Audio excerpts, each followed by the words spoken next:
अभी मियां साहब, हमारे सदर साहब और अमरोहा की बाज़ार कवाम, अस्सलामु अलैकुम वरहमतुल्लाहि वबरकातुहू। वालेकुम अस्सलाम वरहमतुल्लाह।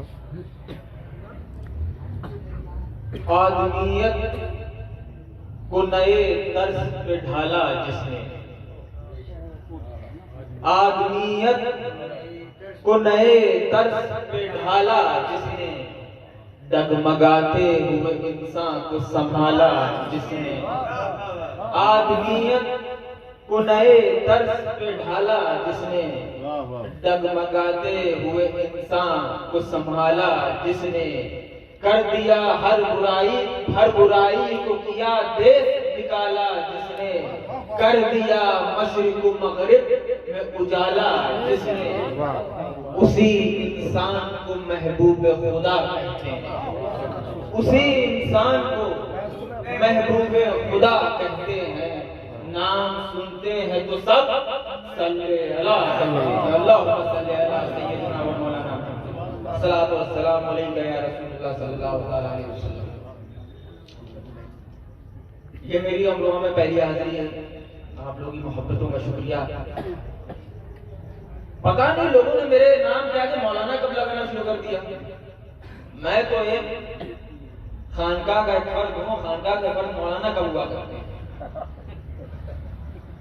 अच्छा, मैं अपने आप को सूफी भी नहीं कह सकता। हाँ, ये कह सकता हूँ कि सूफियों का नकल करने वाला हूँ, थोड़ी बहुत नकल हो जाती है। और इस महफिल में ये नात खानी की महफिल है, बड़ा अच्छा रंग है, बड़ा अच्छा माहौल है, सुरूर सा है। और हजरात ने नात पढ़ी, शानदार नात पढ़ी। मेरा दिल भी है, अगर इजाजत हो कि एक नात मैंने लिखी थी, अगर इजाजत हो।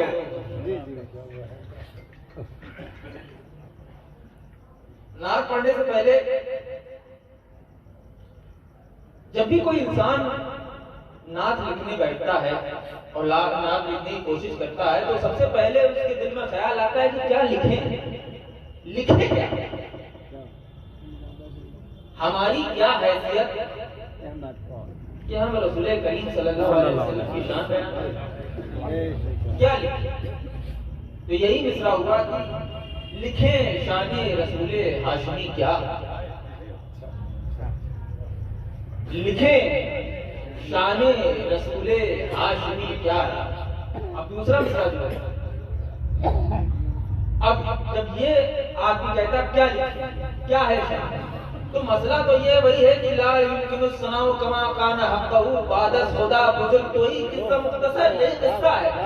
अब रसूल करीम सल्लल्लाहु अलैहि वसल्लम की शान अभी पता ही नहीं चलेगी।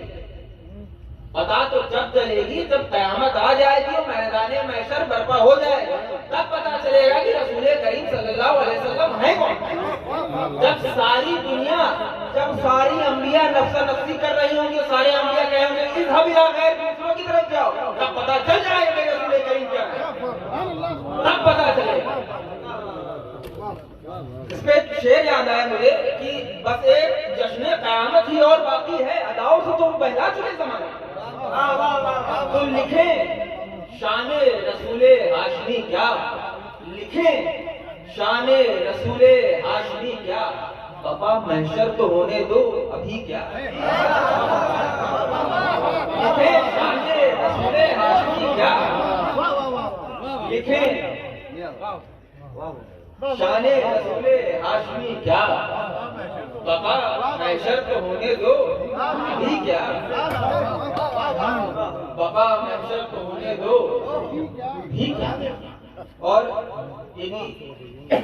ये कोई कड़ी हुई बातें नहीं है, कोई सही रिवायत नहीं है कि रसूल करीम सल्लल्लाहु अलैहि वसल्लम को जानवर सजदा किया करते थे, शजर सजदा किया करते थे, हजर सजदा किया करते थे, इंसान को इजाजत नहीं थी।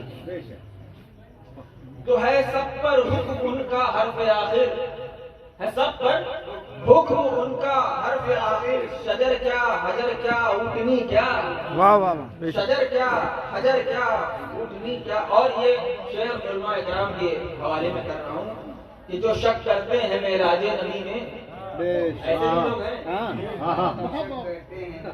जो शक करते हैं मेराजे नबी में नहीं पढ़ते हैं सुभान अल्लाह। क्या दिया गया है क्या छोड़ दिया गया। जो शक करते हैं मेराजे नबी में नहीं पढ़ते हैं सुभान अल्लाह। क्या और हमारा दर है, हमारा सर है संगे रास्ता पर, हमारा सर है संगे रास्ता पर, मजा दिखला रही है बेखुदी। क्या हमारा सर है संगे रास्ता पर, मजा दिखला रही है बेखुदी। क्या आखिरी शेर, शफाअत तो है सब पर आम अहमद,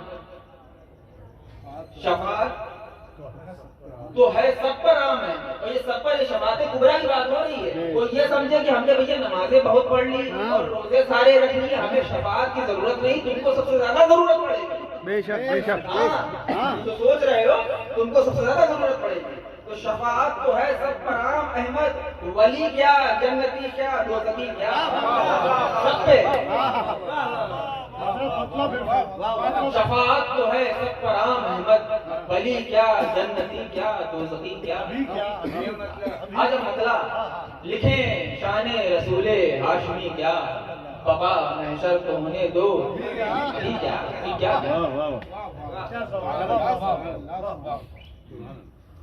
हजरत हादी मियां साहब ने कहा कुछ कलमात या कुछ। अब मेरे इस वक्त ये नात की महफिल है, इतनी सुरूर बाकायद और नूर महफिल है, इसमें बोला क्या गया।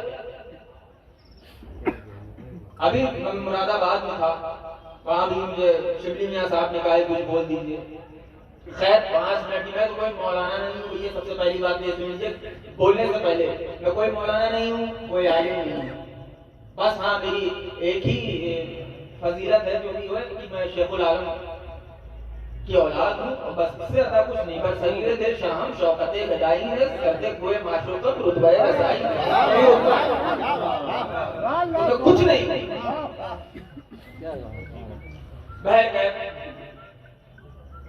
अल्लाह ताला कुरान करीम में इरशाद फरमाता है, क़द अफ़लहा मन ज़क्काहा,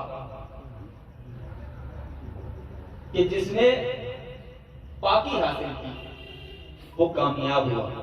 क़द अफ़लहा, अब जहां पे अफ़लहा इस्तेमाल होता है वहां पे सिर्फ दुनिया की कामयाबी नहीं होती। जब अरबी में अफ़लहा इस्तेमाल होता है तो इसका मतलब दुनिया और आखिरत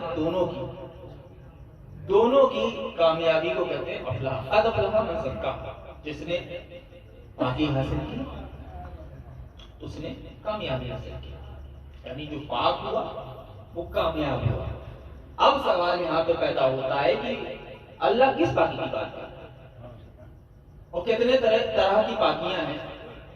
तो 2 तरह की पाकी, एक पाकी जिस्म की। जिस्म पाक कैसे होता है सारे मुसलमानों को पता है।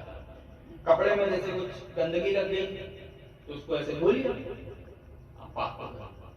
हाजत गुस्ल हुआ, उसकी हाजत हुई, आपने गुस्ल कर लिया, आप पाक हो गए। उसके बाद और अपने आप को संवारना है तो बाल में तेल लगा लिया, शानदार कंघी कर लिया, दाढ़ी संवार ली अगर दाढ़ी है तो, और अच्छा करना है नया शानदार कुर्ता अच्छा लिबास पहन लिया, कलफदार कुर्ता पहन लिया, और अच्छा करना है इत्र लगा लिया।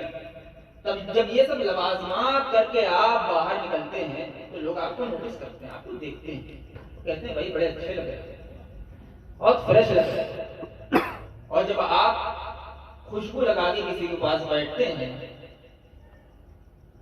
जिसके पास आप बैठते हैं वो कहता है भाई बड़ी अच्छी खुशबू आ रही है। खैर ये हो गई जिस्म की बात। लेकिन अल्लाह ताला यहाँ पर जिस्म की पाकी के बारे में बयान नहीं कर रहा। यहाँ पे जो बयान है वो है रूह की पाकी। यहाँ पे जो तलब है अल्लाह की वो है रूह की पाकी। अब रूह पाक कैसे होगी? सवाल ये है भाई रूह को कैसे पाक किया? जिस्म की पाकी के बारे में तो पता चल गया कि नहा लिया पाक हो गए, इत्र लगा लिया, खुशबू लगा ली, शैम्पू से नहा लिया, तेल लगा लिया, आदमी अच्छा हो गया, खूबसूरत हो गया, आप पाक हो गए। रूह कैसे पाक की जाए? अब अब कोई मौलाना उठेगा और कहेगा नमाज पढ़ो, रोजा रखो और कुरान पढ़ो, रूपा को इससे पाक नहीं होगी। अब लोग मुझ पे फतवे लगाएंगे भी कि ये क्या करें, नमाज रोजा हज ज़कात ये सुकून है और जो इससे इनकार करे वो काफिर है। लेकिन अगर सिर्फ यही चीज रूह की पाकी के लिए काफी होती तो रसूल करीम सल्लल्लाहु अलैहि वसल्लम से सहाबा इकराम कुरान सीख के और नमाज सीख के एक कोने में बैठ जाते। ऐसा हुआ नहीं। वो सहाबा ज्यादा अफजल होते हैं जिन्होंने जितनी सोहबत उठाई रसूल अल्लाह से। क्या किया उन्होंने? कुरान सीखा, रसूल अल्लाह से नमाज सीखी, तमाम चीजें सीखी, लेकिन सीख के भागे नहीं, सोहबत असल चीज है। अब सोहबत, हजरत रूमी का एक शेर याद आ गया, कहते हैं हेच चीजें खुद चीजें नशुद, हेच आहम खुद ब खुद तेगे नशुद। कोई भी ऐसी चीज खुद ब खुद अच्छी चीज नहीं बनती और खुद भी कोई भी लोहे का टुकड़ा खुद ब खुद जो है तलवार नहीं बनती, उसको चोट मारनी पड़ती है। हेच चीजें खुद ब खुद चीजें नशुद, हेच आहम खुद ब खुद तेगे नशुद। मौलवी हरगिज नशुद मौलाए रूम, ता गुलामे शम्स तबरेज़ी नशुद। मौलवी हरगिज नशुद मौलाए रूम, ता गुलामे शम्स तबरेज़ी नशुद। यानी हजरत रूमी फरमा रहे हैं कि मुल्ला रूमी ऐसे ही मौला रूम नहीं बना, उसने अपने पीर की जूतियां सीधी की है तब बना। अपने पीर की जूतियां सीधी की है तब बना जाके मौलाए रूम। एक तो सौर याद आया हजरत महबूब इलाही का। कौन हजरत महबूब इलाही? हजरत मुल्ला निजामुद्दीन और हजरत महबूब इलाही के बीच का जो सफर है ना, ये सफर बहुत मुश्किल है, बहुत कठिन है नगर पर। एक सफर है, इस सफर के बारे में बदायूं का एक आलिम हजरत निजामुद्दीन बदायूं के थे। बदायूं का एक आलिम दिल्ली का बादशाह बना कैसे? अच्छा कौन आलिम, ये भी बता दो कैसा आलिम? तो ऐसा आलिम नहीं, वो आलिम कि जब हिंदुस्तान जो है, जो आज का हिंदुस्तान है, वो हिंदुस्तान नहीं, बर्रे सगीर जिसको कहा करते हैं, जिसको सब कॉन्टिनेंट कहते हैं, जिसमें हिंदुस्तान में पाकिस्तान भी था, अफगानिस्तान भी था, बांग्लादेश भी था, सब था। उस हिंदुस्तान में, उस बर्रे सगीर जिसको कहते हैं अनडिवाइडेड इंडिया, उसमें जब काजियों कुज़्ज़ाज़ का औहदा देने की किसी की बात आई तो पूरे हिंदुस्तान में सिर्फ एक ही इंसान था जो उस औहदे के लायक था, वो है महबूब इलाही। और ये आज का काजी कुज़्ज़ाज़ का औहदा नहीं है, उस जमाने का काजी कुज़्ज़ाज़ था। उसकी वो सनद हुआ करती है कि बर्रे सगीर में इससे बड़ा आलिम कोई है ही नहीं कोई। वो मुल्ला निजामुद्दीन जब पीर की तलाश में पाकपटन पहुंचते हैं, सुनिए, वो मुल्ला निजामुद्दीन जब पीर की तलाश में पाकपटन पहुंचते हैं, हुजूर बाबा फरीदगंज चिश्ती से आपकी मुलाकात होती है, आप मुरीद होते हैं, तो बाबा फरीद जानते हैं क्या कहते हैं? हजरत मुल्ला निजामुद्दीन हिंदुस्तान के सबसे बड़े आलिम से जानते क्या कहते हैं? कहते हैं निजामुद्दीन तुम्हारा कुरान सही नहीं है। अल्लाह अकबर। आज किसी मदरसे के बच्चे से ये कह दे, जो मदरसे से पढ़ा हो और उसने तरावी सुनाई हो, उससे ये कह दिया जाए भाई तुम्हारा कुरान सही नहीं पढ़ते, तो वो गुस्सा हो जाएगा, खफा हो जाएगा। कहते क्या बातें, क्या उल्टी सीधी बातें कर रहे हैं आप। यहाँ 10 साल मैंने मदरसे की खाक छानी है, तरावी सुनाई है, इतना रटा आप कहते हैं कुरान सही नहीं। और हिंदुस्तान के सबसे बड़े आलिम से कहा जा रहा है तुम्हारा कुरान सही नहीं, वो हमारे मस्जिद के मौलवी हैं, उनसे जाकर कुरान पढ़ो। क्या मुल्ला निजामुद्दीन का कुरान सही नहीं था? ऐसा नहीं। दरअसल वो तकब्बुर, जो इल्म का तकब्बुर था दिल के अंदर, उसे निकालना, रूह को पाक करना, समझ रहे हैं आप बात? रूह को पाक करना था दरअसल। तो कहा मुल्ला निजामुद्दीन जाके तुम क्या कहते हैं मस्जिद में जाके हमारे मौलवी साहब हैं उनसे कुरान सीखो। तो उन्होंने ऐसा थोड़ी नहीं कहा कि अरे मैं दुनिया हिंदुस्तान का सबसे बड़ा आलिम हूं। उन्होंने कहा जी हुजूर। क्या कहा? जी हुजूर। आपने कुरान। एक और किस्सा, बाबा साहब के दरबार में एक नौजवान आलिम आया करता था, नौजवान आलिम, और वो बाबा साहब से बड़ी बहस करता था, इल्मी गुफ्तगू। उसकी आवाज कभी कभी तेज हो जाया करती थी। हज़रत निजामुद्दीन औलिया को ये बात पसंद नहीं थी कि हमारे पीर के सामने कोई इस तरह ऊंची आवाज से बात करे। खैर रोज आता था, वो बहस करता था और चला जाता था। एक बार हज़रत निजामुद्दीन औलिया को बर्दाश्त नहीं हुआ, वो बहस कर रहा था बाबा साहब से। वो हज़रत निजामुद्दीन औलिया आए और उसे खूब डांटा और कहा कि जो तुम जवाब चाहते हो ये है जवाब, लो। मुंह पे मार दिया उसके जवाब। वो वहां से उठ के चला आया। अब मामूल ये हुआ करता था कि बाबा साहब जब फजर में वजू करते थे तो लोटा लेके हज़रत निजामुद्दीन आया करते थे पानी का वजू कराने के लिए। तो बाबा साहब ने लोटा लेने से इनकार किया। एक दिन गुजरा, 2 दिन गुजरा, 3 दिन गुजरा, काफी दिन गुजर गए। तो हज़रत निजामुद्दीन औलिया ने हज़रत बाबा साहब के खादिम खास से पूछा कि जाके हज़रत से पूछ लो कि क्या निजामुद्दीन से आप खफा हैं, और अगर खफा है तो क्यों खफा है। तो खादिम खास बाबा साहब के पास गए और फरमाया कि निजामुद्दीन ये कह रहे हैं। तो बाबा साहब ने फरमाया हाँ मैं खफा हूं खफा। तो खादिम खास ने हुजूर वजह ही बता दीजिए। वजह बताया कि वो बच्चा आया करता था मेरे पास, उसको मौलाना निजामुद्दीन ने डांट दिया। इतनी तेज डांटा कि बेचारी का दिल टूट गया। क्या मुझसे ज्यादा इल्म रखते हो? मैं भी जवाब दे सकता था कि मैं जवाब नहीं देता था उससे। वो रोज आता था मेरे पास बैठता था, देखो उसका दिल तोड़ दिया उसने। तो जब खादिम खास मौलाना निजामुद्दीन साहब के पास गए, हज़रत निजामुद्दीन औलिया के पास पूरा किस्सा बताया। तो हज़रत निजामुद्दीन औलिया ने कहा कि जब खता बता दी है तो ये भी बता दीजिए कि इस खता की दुरुस्तगी कैसे होगी। तो बाबा साहब ने फरमाया कि जाओ उसको मना के लाओ। अब उस जमाने में रिवाज ये था कि जब किसी को कोई मनाता था वो खफा हो जाता था। उसको मनाने का तरीका ये हुआ करता था कि खाना पका के ले जाए, खाना पका के पेश करते थे और माफी मांगते थे, लोग मान जाते थे। खैर खाना पकाने की बारी आई। अब खाना पके कैसे, जेब में तो एक टूटी कौड़ी नहीं थी हज़रत निजामुद्दीन के। अब क्या किया जाए? तो उन्होंने अपनी दस्तार को, ये दस्तार नहीं जो मैं पहने, वो दस्तार जो आलिमियत की दस्तार थी जिसकी एक अहमियत हुआ करती थी, उसको बाजार में बेच दिया। उसको बाजार में बेच दिया। बेच के खाना लाए और दुनिया देख रही कि हज़रत निजामुद्दीन सर पे खाना लिए हुए उसकी गली में टहल रहे हैं। खैर उसकी दस्तक दी, उनके वालिद साहब ने दरवाजा खोला और अरे जब उन्होंने देखा तो कहा आप यहाँ कैसे आए? तो हज़रत निजामुद्दीन औलिया ने कहा कि भैया अपने बेटे को बुला लो, मैं उसे मनाना चाहता हूँ।